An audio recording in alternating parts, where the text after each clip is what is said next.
L'intelligence territoriale, nous l'avons définie en fait comme le projet dont l'objectif est le développement durable et dont les sujets sont les communautés territoriales. C'est quelque chose de très important parce que tout se base sur, pour nous, une nouvelle définition du territoire qui est le lien entre un espace géographique et une communauté territoriale, voire plusieurs. Bien sûr, il ne faut surtout pas oublier les communautés parce que l'intelligence territoriale, sur un plan plus pratique, ça consiste à réunir, rassembler toutes les formes d'intelligence du territoire, les savoirs populaires, les connaissances pratiques et les connaissances scientifiques. Et tout ça à parité, si possible, ensemble et en dialogue. Donc la démarche, elle a commencé dans le Doubs, en France. En fait, c'était au départ une demande des acteurs. C'est pour ça qu'on est parti plus logiquement sur quelque chose de pratique, parce que ce que voulaient faire les acteurs, c'était bien connaître les besoins des populations et ils voulaient surtout travailler ensemble. Donc, ils rejetaient la démarche qui consistait à se mettre ensemble et à dire qu'est-ce qu'on sait faire et on fait ça, sans se préoccuper en fait de la volonté des personnes, des habitants. Et tout de suite, on a aussi introduit très vite la dimension territoriale.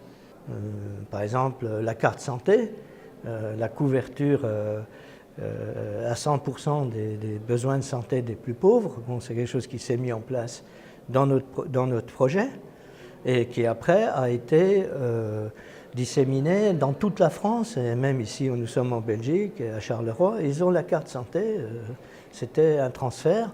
Et par ailleurs, vous connaissez tous les jardins de Cocagne. Les jardins de Cocagne, c'est une action qui a commencé dans le projet du Doubs et qui maintenant, bon, c'est un énorme réseau. On n'a pas tout fait, mais on a donné le coup de pouce qu'on pouvait donner à ce moment-là. Ça, c'est très important. Je crois que ce qui a été aussi très important, c'est de montrer que les jeunes étaient une catégorie vraiment qui vivait une situation très dure. Exclusion, précarité et ce que révélaient les enquêtes, en fait, c'est que, et les entretiens et tout ça, c'est que les jeunes qui étaient les plus diplômés étaient ceux qui avaient le moins de travail. Ça, c'est une chose qu'on a réussi à montrer. Ça aboutit, comme on était dans un projet européen, par une prise de conscience de la Commission européenne, donc c'est monté vraiment au plus haut niveau. Et à ce moment-là a été créé en Europe un programme qui s'appelle Horizon. Et Horizon, justement, c'était plus la pauvreté, mais c'était vraiment l'emploi, l'insertion, et donc les jeunes et aussi les moins qualifiés, etc. Depuis 2009, on travaille sur une notion qui est fondamentale, qui est devenue fondamentale pour nous, qui est la transition socio-écologique.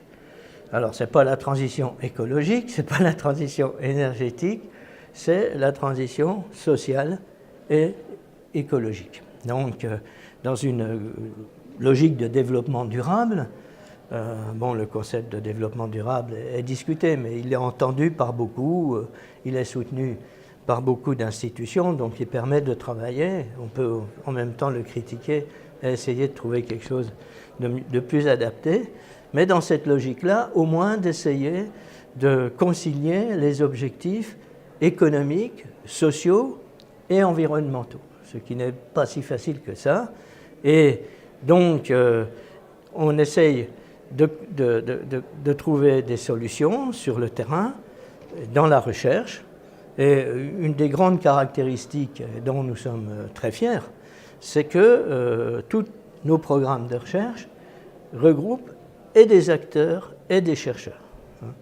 Et que je pense que notre fierté vient d'avoir fait reconnaître, un tout petit peu, mais d'avoir fait reconnaître la logique de la recherche-action et également l'intérêt de travailler ensemble entre ceux qu'on appelle les acteurs, et plus largement les communautés, puisque dans notre définition d'intelligence territoriale, nous mettons bien le doigt sur les communautés, hein, parce qu'il y a de nombreuses disparités, avec justement l'idée que dans la transition socio-écologique, il ne sera pas possible de la faire de la même façon dans tous les territoires. Le niveau de développement des territoires n'est pas le même, surtout si on regarde à l'échelle planétaire. Et si on est dans des logiques participatives, de gouvernance participative, chaque territoire, au moins, est amené, chaque communauté territoriale, est amenée à définir l'agenda selon lequel elle souhaite s'engager vers le développement durable, à effectuer ce mouvement de transition. Donc il faut admettre que même si deux territoires étaient parfaitement semblables, les deux communautés puissent prendre des décisions différentes. Donc c'est très important de bien voir, c'est pour ça que dans notre définition, on dit l'objectif c'est le développement durable, jusqu'à ce qu'on trouve mieux, mais pour l'instant c'est cela, mais les sujets ce sont les communautés. Ce sont les communautés qui vont faire la transition, ce sont les communautés qui vont le faire selon les agendas qu'elles vont se définir.